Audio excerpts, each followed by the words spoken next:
فیضان درود و سلام، فیضان درود و سلام، فیضان درود و سلام. صلوا علی الحبیب صلی اللہ علی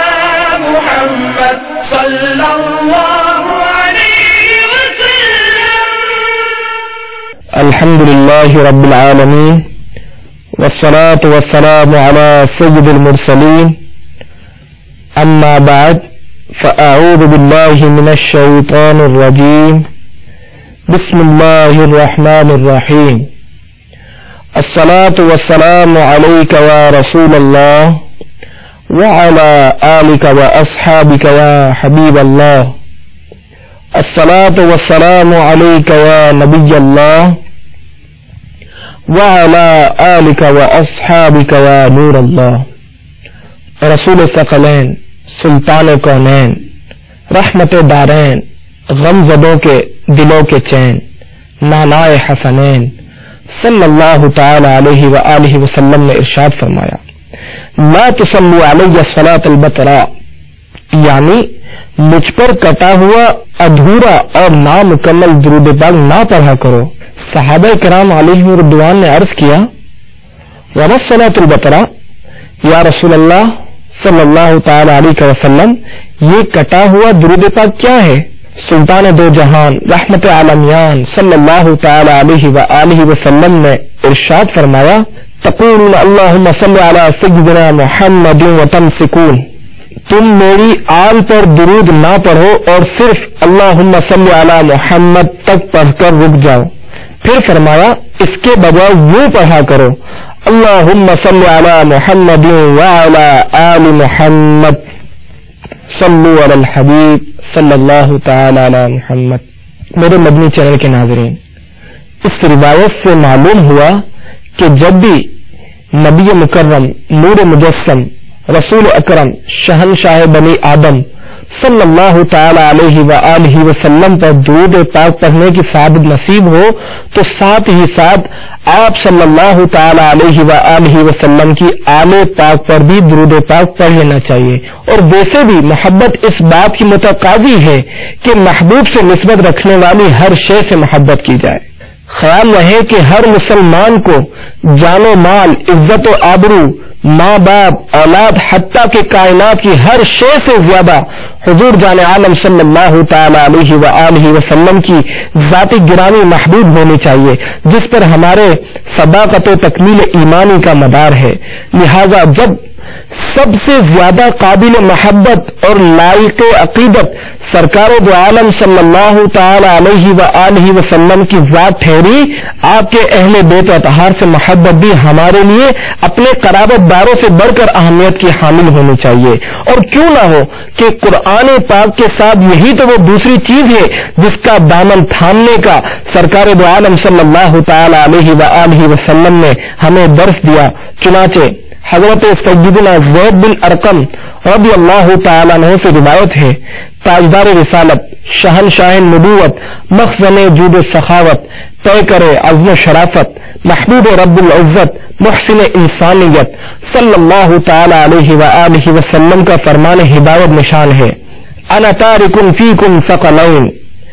میں تمہارے درمیان دو بڑی اہم چیزیں چھوڑ رہا ہوں. اولہما کتاب اللہ، ان میں سے ایک تو کتاب اللہ یعنی قرآن پاک ہے، فیہ الہدی والنور، جس میں ہدایت بھی ہے اور نور بھی. فخذوا بکتاب اللہ واستمسکوا بہ، پس تم کتاب اللہ کو مضبوطی سے تھامے رکھو. واہل بیتی، اور دوسری چیز میرے اہل بیت. اور پھر 3 مرتبہ ارشاد فرمایا، اذکرکم اللہ فی اہل بیتی، اذکرکم اللہ فی اہل بیتی، اذکرکم اللہ فی اہل بیتی، یعنی میں تمہیں اپنے اہل بیت کے معاملے میں اللہ عز و جل کی اطاعت کرتے رہنے کی نصیحت کرتا ہوں. صلو علی الحبیب صلی اللہ تعالی علی محمد. میرے مدنی چینل کے ناظرین، بیان کردہ حدیث پاک میں نسل انسانی کی ہدایت و رہنمائی کے لیے سید المرسلین جناب رحمت للعالمین صلی اللہ تعالی علیہ وآلہ وسلم نے جن دو چیزوں کا ذکر فرمایا ہے ان میں ایک قرآن پاک اور دوسری اہل بیت اطہار. تو جو مسلمان قرآن پاک پڑھ کر اس کے حلال و حرام پر عمل کرے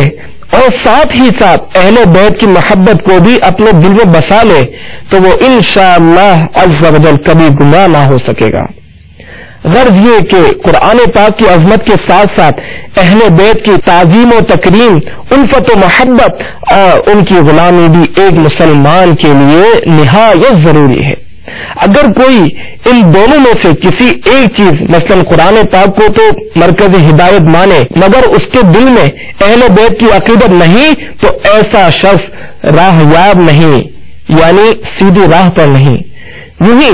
اگر کوئی قرآن پاک کو چھوڑ کر صرف اہل بیت ہی کو منبع حق و صداقت جانے تو اس کے لیے بھی نجات کی کوئی صورت نہیں.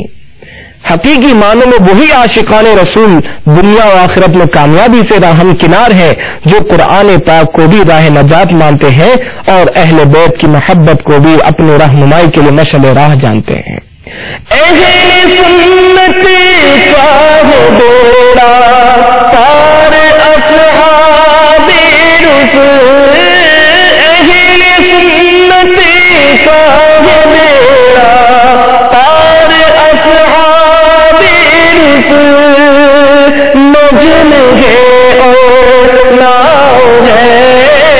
نجم ہے اور ناؤ ہے، صورت رسول اللہ کی. صلوا علی الحبیب صلی اللہ تعالی علی محمد. امیر المؤمنین حضرت مولا کائنات علی المرتضی شیر خدا کرم اللہ تعالی وجہہ الکریم سے روایت ہے نبی کریم رؤوف الرحیم علیہ افضل الصلاۃ والتسلیم کا فرمان دل نشین ہے: ادبوا اولادکم علی ثلاث خصال. اپنے بچوں کو 3 چیزیں سکھاؤ. حب نبیکم، اپنے نبی کی محبت، وحب اہل بیتہ، اور اہل بیت کی محبت، وقراءۃ القرآن، اور قرآن پاک کا پڑھنا. میرے مدنی چینل کے ناظرین، ذکر کردہ روایت سے بخوبی اندازہ لگایا جا سکتا ہے کہ حضور جان عالم صلی اللہ تعالی علیہ وآلہ وسلم اپنے اہل بیت اطہار سے کس قدر محبت فرماتے تھے کہ صحابہ کرام علیہم رضوان کو اس بات کی تعلیم ارشاد فرما رہے ہیں کہ تم تو مجھ سے اور میرے اہل بیت سے محبت کرتے ہی ہو، اپنی آنے والی نسلوں کے دلوں میں بھی میری اور میرے اہل بیت کی محبت راسخ کر دینا تاکہ ان کا شمار بھی نجات یافتہ لوگوں میں ہو جائے. چنانچہ حضرت ابو ذر رضی اللہ تعالیٰ عنہ سے مروی ہے حضور نبی کریم صلی اللہ تعالی علیہ وآلہ وسلم نے ارشاد فرمایا: ان مثل اہل بیتی فیکم مثل سفینۃ نوح، میرے اہل بیت کی مثال نوح علیہ السلام کی کشتی کی طرح ہے. من رکبہا نجا، جو اس میں سوار ہوا اس نے نجات پائی. ومن تخلف عنہا ہلک، اور جو رہ گیا وہ غرق ہوا. صلو علی الحبیب صلی اللہ تعالی علی محمد. میرے مدنی چینل کے ناظرین، قرآن پاک میں مختلف انبیاء اور رسول کے بارے میں آیا کہ انہوں نے توحید باری تعالی، احکام خداوندی اور اپنی رسالت و نبوت کی تبلیغ فرمائی، اور ساتھ ہی یہ بھی فرما دیا کہ اس تبلیغ و اشاعت پر ہم تم سے کسی معاوضے اور بدلے کا مطالبہ نہیں کرتے، اس نیک کام کا صلہ اور ثواب تو ہمارا رب عز و جل ہی عطا فرمائے گا. چنانچہ حضرت نوح علیہ السلام نے جب اپنی قوم کو عذاب الہی سے ڈراتے ہوئے احکام خداوندی کے معاملے میں اپنی اطاعت کا درس دیا تو ارشاد فرمایا: بسم اللہ الرحمن الرحیم وَيَا قَوْمِ لَا أَسْأَلُكُمْ عَلَيْهِ مَالًا إِنْ أَجْرِيَ إِلَّا عَلَى اللَّهِ. ترجمہ کنز الایمان: اور اے قوم، میں تم سے کچھ اس پر یعنی تبلیغ رسالت پر مال نہیں مانگتا۔ اسی طرح جب حضرت ہود علیہ السلام نے اپنی قوم کو احکام خدا بندی اور عبادت الہی کی طرف راغب کرنے اور معصیت سے بچنے کے لیے نیکی کی دعوت پیش کی تو فرمایا یا قوم لا اسألکم علیہ اجرا ان اجری الا علی الذی فطرنی۔ ترجمہ کنز الایمان، اے قوم میں اس پر تم سے کچھ اجرت نہیں مانگتا، میری مزدوری تو اسی کے ذمہ ہے جس نے مجھے پیدا کیا، مگر قربان جائیے سرکار دو عالم صلی اللہ تعالی علیہ وآلہ وسلم پر کہ آپ کی بارگاہ میں تو لوگوں نے تبلیغ دین کے احسان عظیم کے پیش نظر کثیر مال و زر پیش بھی کر دیا، مگر آپ نے اسے ٹھکراتے ہوئے اپنے اہل بیت سے محبت کا مطالبہ کیا۔ چنانچہ حضرت ابن عباس رضی اللہ تعالی عنہ سے مروی ہے کہ جب نبی کریم صلی اللہ تعالی علیہ وآلہ وسلم مدینہ طیبہ میں رونق افروز ہوئے اور انصار نے دیکھا کہ حضور جان عالم صلی اللہ تعالی علیہ وآلہ وسلم کے ذمہ مصارف بہت ہیں اور مال کچھ بھی نہیں ہے، تو انہوں نے آپس میں مشورہ کیا اور حضور کے حقوق و احسانات یاد کر کے حضور کی خدمت پیش کرنے کے لیے بہت سا مال جمع کیا اور اس کو لے کر خدمت اقدس میں حاضر ہوئے اور عرض کیا کہ حضور کی بدولت ہمیں ہدایت ہوئی، ہم نے گمراہی سے نجات پائی، ہم دیکھتے ہیں کہ حضور کے مصارف بہت زیادہ ہیں، اس لیے ہم یہ مال خدام آستانہ کی خدمت میں نظر کے لیے لائے ہیں، قبول فرما کر ہماری عزت افزائی کی جائے۔ اس پر یہ آیت کریمہ نازل ہوئی۔ بسم اللہ الرحمن الرحیم قل لا اسألکم علیہ اجرا الا المودۃ فی القربى، تم فرماؤ میں اس پر یعنی تبلیغ رسالت و ہدایت پر تم سے کچھ اجرت نہیں مانگتا، مگر قرابت کی محبت تم پر لازم ہے۔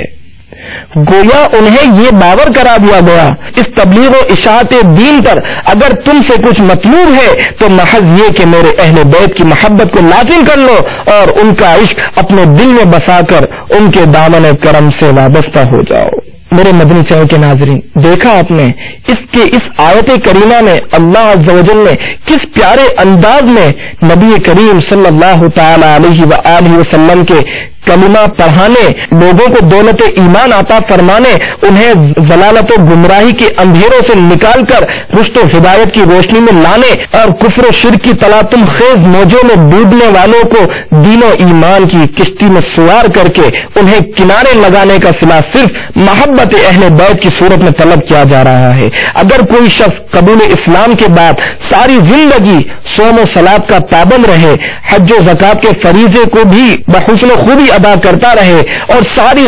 رات عبادت میں گزار دے، لیکن اس کے دل میں محبت رسول اور محبت اہل بیت نہیں ہے تو اس کا ایمان قابل قبول نہیں۔ اس بات کی وضاحت کرتے ہوئے سرکار نامدار دو عالم کے مالک و مختار شہنشاہ ابرار صلی اللہ تعالی علیہ وآلہ وسلم ارشاد فرماتے ہیں لا یؤمن عبد حتی اکون احب الیہ من نفسہ، کوئی اس وقت تک مومن نہیں ہو سکتا جب تک میں اس کو اس کی جان سے زیادہ محبوب نہ ہو جاؤں۔ وَتَكُونَ عِطْرَتِي أَحَبَّ إِلَيْهِ مِنْ عِطْرَتِهِ، اور میری اولاد اس کو اپنی اولاد سے پیاری نہ ہو۔ حضرت عبداللہ ابن عباس رضی اللہ تعالی عنہ سے روایت ہے کہ حضور تاجدار مدینہ راحت قلب و سینہ صاحب معطر پسینہ فیض گنجینہ صلی اللہ تعالی علیہ وآلہ وسلم کا فرمان با قرینہ ہے احب اللہ لما یعووکم من نعمہ، تم اللہ عز و جل سے محبت رکھو کیونکہ وہ تمہیں اپنی نعمتوں میں سے کھلاتا ہے۔ وَأَحِبُّونِ بِحُبِّ اللَّهِ، اور اللہ عز و جل سے محبت کی وجہ سے مجھ سے محبت کرو۔ وَأَحِبُّوا أَهْلَ بَيْتِي بِحُبِّي، اور میری محبت کی وجہ سے میرے اہل بیت سے محبت رکھو۔ صلو علی الحبیب صلی اللہ تعالی علی محمد۔ میرے مدنی چینل کے ناظرین، ہمیں چاہیے کہ ہم جب بھی درود پاک پڑھیں تو حضور جان عالم صلی اللہ تعالی علیہ وآلہ وسلم کی آل پر بھی پڑھیں۔ اللہم صلی علی سیدنا محمد وعلی آل سیدنا محمد۔ اے ہمارے پیارے پیارے اللہ عز و جل، ہمیں حضور جان عالم صلی اللہ تعالی علیہ وآلہ وسلم پر کثرت سے درود پاک پڑھنے کے ساتھ ساتھ آپ صلی اللہ تعالی علیہ وآلہ وسلم کے اہل بیت سے الفت و محبت رکھنے کی توفیق عطا فرما، اور ان پر بھی خوب سے خوب درود پاک پڑھنے کی توفیق عطا فرما، آمین بجاہ النبی الامین صلی اللہ تعالی علیہ وآلہ وسلم۔ فیضان درود و سلام، فیضان درود و سلام، فیضان درود و سلام، صلوا علی الحبیب